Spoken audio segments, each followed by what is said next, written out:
جمال الوجود بذكر الإله وتصفو الحياة بنور هدى. جمال الوجود بذكر السلام علیکم ورحمۃ اللہ وبرکاتہ. نحمدہ ونصلی علی رسولہ الکریم. اما بعد. میں ہوں یامین ملک اور آپ دیکھ رہے ہیں میرا یوٹیوب چینل فہم و عمل. چینل کو سبسکرائب، لائک اور شیئر بھی کریں اور بیل آئیکن کا بٹن بھی دبا دیں.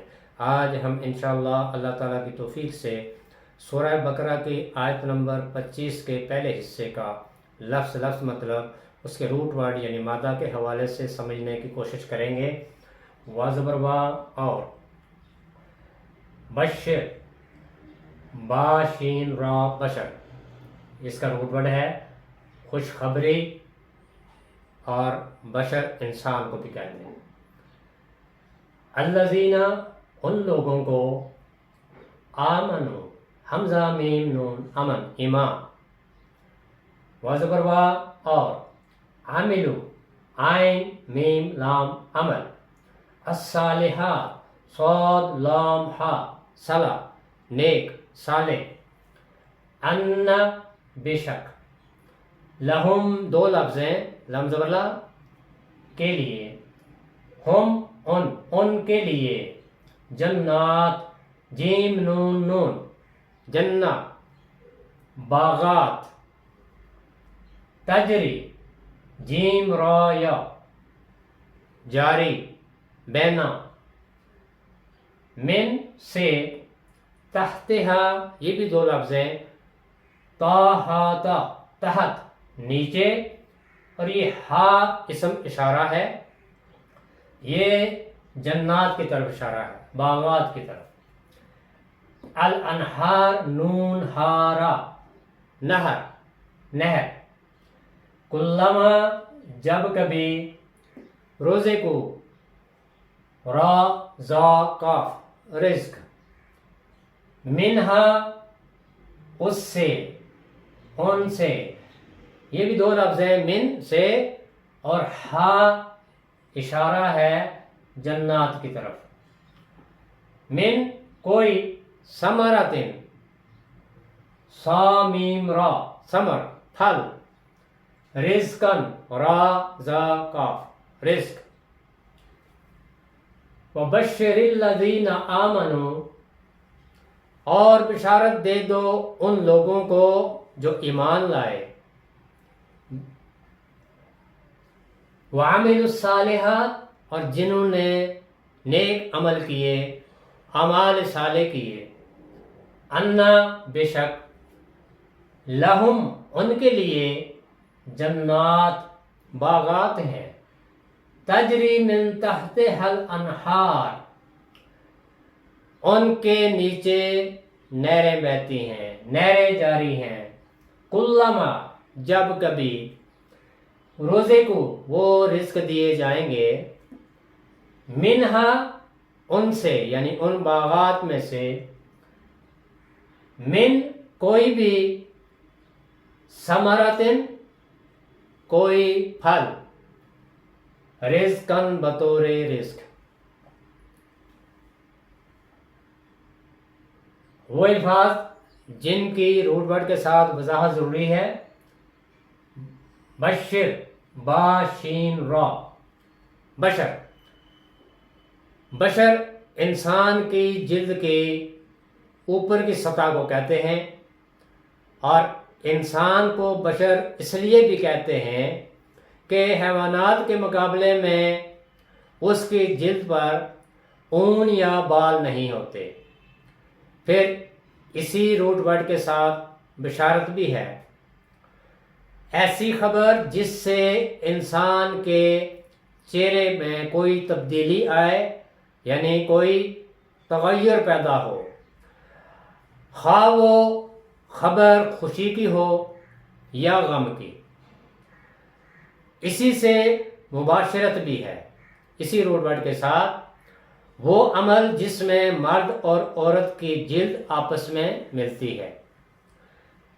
اسی روٹ ورڈ کے ساتھ البشیر بھی ہے، خوشخبری دینے والا.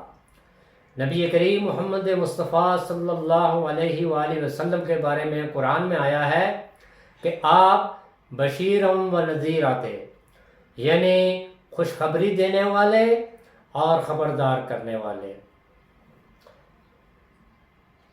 اسی روٹ ورڈ کے ساتھ مبشرات بھی ہیں، وہ ہوائیں جن کے اندر بادل ہوتے ہیں اور جن سے بارش برستی ہے۔ آمنو، آمنو، امن، ایمان، ماننا، قبول کرنا، یہ لفظ ہم کئی بار اس سے پہلے پڑھ چکے ہیں۔ عاملو، عین میم لام، عمل، کام کاج کرنے کو کہتے ہیں۔ ہر وہ کام جو کسی جاندار سے ارادتاً سرزد ہو وہ عمل کہلاتا ہے، اور کام کرنے والے کو عامل کہتے ہیں۔ اس کا روٹ ورڈ بھی یہی ہے۔ الصالحات، صاد لام ہا، صلاح، اصلاح، اصلاح اسی سے ہے، اور ایسا کام جس کی وجہ سے کوئی خرابی، نقص یا کمی دور ہو جائے، اصلاح کہلاتا ہے۔ چیز کو جس حال میں ہونا چاہیے اس کا ٹھیک ٹھیک اسی حال پر ہونا، یہ اصلاح کہلاتا ہے۔ اور صالحاً وہ بچہ جو ہر لحاظ سے مناسب اور درست ہو، اسے صالح اولاد کہا جاتا ہے۔ اور اعمال صالح بھی اسی سے ہے۔ اعمال صالح وہ اعمال جو اللہ کی خوشنودی کے لیے اور نبی کریم محمد مصطفیٰ صلی اللہ علیہ وآلہ وسلم کی سنت کے مطابق ہوں، وہ اعمال صالح کہلاتے ہیں۔ جنات، جیم نون نون، یہ اس کا روٹ ورڈ ہے۔ جنہ، کسی چیز کو آواز سے پوشیدہ رکھنا اور چھپا لینا، یہ جنہ کا بنیادی معنی ہے۔ اسی سے پھر جنات، باغات، اردو میں باغات کہتے ہیں، اور ہر وہ باغ جس کی زمین گھنے درختوں کی وجہ سے نظر نہ آئے وہ جنت ان کہلاتا ہے۔ اور جنت کو جنت اسی حوالے سے کہتے ہیں کہ جنت میں گھنے درخت ہوں گے جن کی وجہ سے جنت کی زمین نظر نہیں آئے گی۔ اسی روٹ ورڈ کے ساتھ جنین بھی ہے، وہ بچہ جو ابھی ماں کے پیٹ میں ہو۔ اور مجنون اسی روٹ ورڈ کے ساتھ ہے، وہ شخص جسے جن چمٹ گیا ہو، یعنی پاگل۔ اور جن جو ہے اس کا روٹ ورڈ بھی یہی ہے، جیم نون نون۔ اور جن کو جن اس لیے کہتے ہیں کہ وہ پوشیدہ مخلوق ہے، نظر نہیں آتے۔ تجری، جیم را یا، یہ اس کا روٹ ورڈ ہے جاری، کسی چیز کا دور تک اور دیر تک بہتے اور چلتے جانا، یہ اس کا بنیادی معنی ہے۔ الجاری، چلنے والا۔ اور قرآن میں ایک لفظ ہے مجریہا، اس کا بھی روٹ ورڈ یہی ہے، اس کا چلنا، یعنی اس کشتی کا پانی میں چلنا۔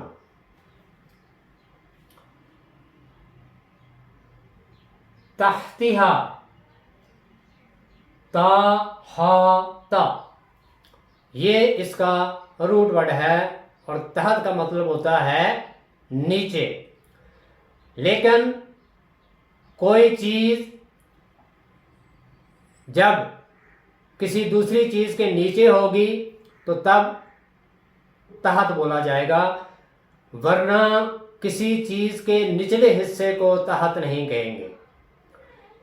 ایک چیز کا دوسری چیز کے نیچے ہونا یہ تحت ہے، اور یہ فوق کی ضد ہے۔ فوق کا مطلب ہوتا ہے اوپر، اسی سے ماتحت بھی ہے۔ وہ جو کسی کے نیچے کام کرنے والا ہو اسے ماتحت کہتے ہیں۔ الانہار، نون ہارا، یہ اس کا روٹ ورڈ ہے نہر، پانی کے بہاؤ کے لیے وہ بڑا نالا جس میں ادھر ادھر سے آ کر کئی اور نالے آ کر شامل ہو جاتے ہیں، اسے نہر کہا جاتا ہے۔ یعنی چھوٹے چھوٹے نالے جو ادھر ادھر سے آ کے اس بڑے نالے میں شامل ہوتے ہیں، تو وہ جو بڑا نالا ہے اسے نہر کا نام لیا جاتا ہے، اسے نہر کہا جاتا ہے۔ روزے کو رزق، رزق،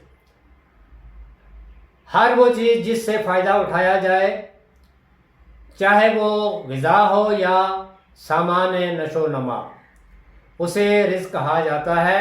آمدنی اور تنخواہ کو بھی رزق کہتے ہیں، اور کھانے پینے کی تمام چیزوں کو بھی رزق کہا جاتا ہے۔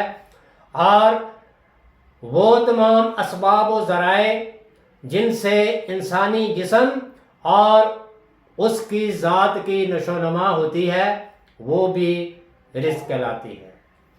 ثمرۃ، سامیم را، ثمر، ثمر کہتے ہیں پھل کو، لیکن یہ صرف وہی پھل نہیں جو ہم کھاتے ہیں، بلکہ اس میں جیسے گندم ہے، مکئی ہے، چاول ہے، یا اس طرح کی اور جو اجناس ہیں، وہ سب کی سب بھی اسی میں شامل ہوتی ہیں، انہیں بھی ثمر کہا جاتا ہے۔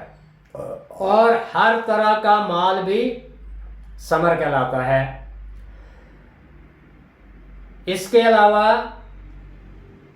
محنت کا نتیجہ یہ بھی ثمر کہلاتا ہے، اور محنت کا نتیجہ اس کی چاہے شکل کوئی بھی ہو، چاہے وہ مال کی صورت میں ہو یا نتیجہ کی صورت میں، وہ بھی ثمر کہلاتا ہے۔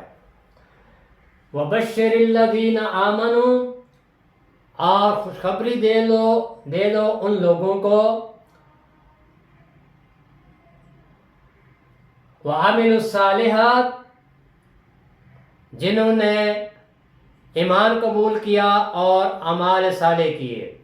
وَبَشِّرِ الَّذِينَ آمَنُوا وَعَمِلُوا الصَّالِحَاتِ، اور خوشخبری دے دو ان لوگوں کو جو ایمان لائے اور جنہوں نے اعمال صالح کیے، انا، بے شک، لہم، ان کے لیے، جنات، باغات ہیں، تجری من تحتہا الانہار، ان کے نیچے سے نہریں بہتی ہیں، ان باغات کے نیچے سے نہریں بہتی ہیں۔ کلما، جب کبھی، روزے کو، وہ رزق دیے جائیں گے، منہا، ان باغات میں سے، من ثمرۃ، کوئی پھل، رزقاً، بطور رزق۔ پچھلی آیات میں ہم نے ان لوگوں کے بارے میں پڑھا تھا جنہوں نے قرآن کا بھی انکار کیا اور نبی کریم صلی اللہ علیہ وآلہ وسلم کی رسالت اور نبوت کا بھی انکار کیا، مخالفت کی۔ ان کو چیلنج دیا گیا تھا کہ اگر یہ قرآن اللہ کی طرف سے نہیں، اور یہ جو رسول جن کو ہم نے تمہاری طرف مبعوث کیا ہے، اگر تمہیں شک ہے تو پھر اس قرآن کی کسی ایک صورت جیسی ایک صورت بنا کے لے آؤ۔ اگر تم اس اپنے دعوے میں سچے ہو، اور اپنے ان مددگاروں کو بھی بلا لو، اور اللہ کو چھوڑ کے جس کی مدد درکار ہے ان کی مدد لے لو۔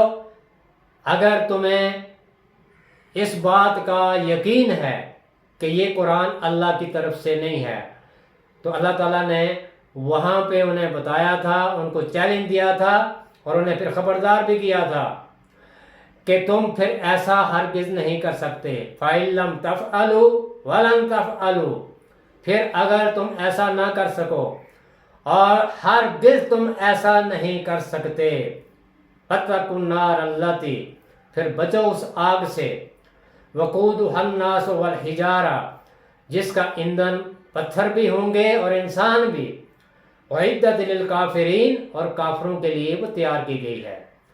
اب اہل ایمان کا ذکر ہے کہ وہ لوگ جنہوں نے قرآن کی صداقتوں کا یقین کیا، انہوں نے قرآن کو اللہ کی طرف سے نازل کرنے میں کسی طرح کا کوئی شک و شبہ کا اظہار نہیں کیا، جن کا ایمان ہے کہ یہ قرآن اللہ کی طرف سے ہے اور یہ قرآن نبی کریم محمد مصطفیٰ صلی اللہ علیہ وآلہ وسلم کے دل پر اتارا گیا ہے، ان کے لیے اللہ تعالیٰ نے یہاں خوشخبری دی ہے۔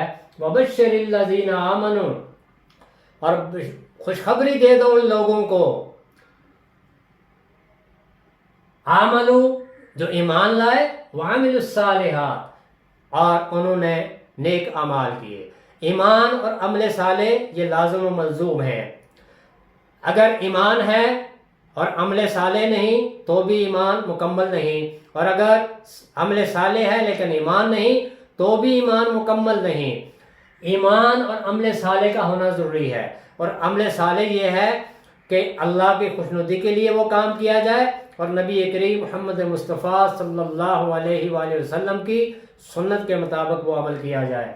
وَبَشِّرِ الَّذِينَ آمَنُوا وَعَمِلُوا الصَّالِحَاتِ، اور خوشخبری دے دو ان لوگوں کو جو ایمان لائے اور جنہوں نے اعمال صالح کیے، اَنَّا لَهُمْ جَنَّاتٍ کہ ان کے لیے باغات ہیں، تجری من تحتہا الانہار ان باغات کے نیچے نہریں بہتی ہیں، اور جو جنت کی نہریں ہیں وہ 4 طرح کی ہیں، ایک وہ میٹھے پانی کی، ایک شہد کی، ایک دودھ کی، اور ایک چار نہریں ہیں۔